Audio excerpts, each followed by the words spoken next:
Peggy 3.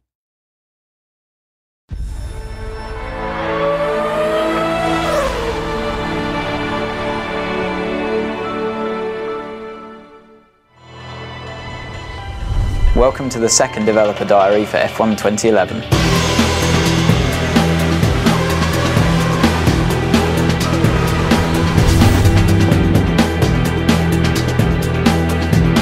A lot of the feedback that we got on the 2010 title was that the handling is very good. For me, that's obviously the thing I want to try and correct as much as possible and improve. It's not a case of transferring what we'd learned from 10 and just putting it back into 11. The suspension has changed completely. The aero's been updated. You can feel more involved with the car now. So the fundamental race experience is different now for qualifying than it is for the race. Qualifying's about those golden 2 laps, getting it right, hanging the car out there, really pushing it, really attacking the curbs, which you couldn't do last year. You can in 11. If you see a driver locking up under braking and smoke coming off the tyres, you can do that in the game. You've got a lot more mechanical grip basically available to you, and you can feel that in the slow speed corners.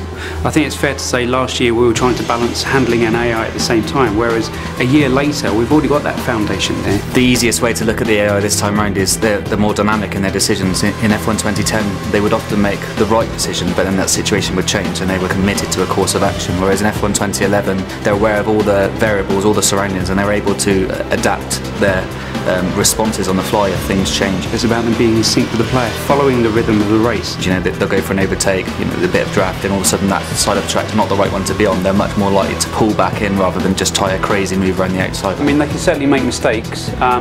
A driver can put too much throttle on coming out of the corner and spin out. There is a fairly complex system in the background that talks about the kind of gaps that they'd be willing to go for when they're trying to overtake, how quickly they'll put the throttle on. Some drivers are smoother than others. The AI is tougher. It's a lot more realistic. You're fighting with them a lot more. They're faster. It's a lot of fun. The handling's much better than last year.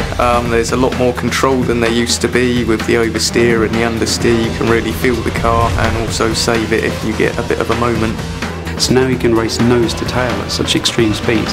It really brings the race alive. As each incarnation of the game comes along, you see big steps, and we've definitely seen a big step in this one.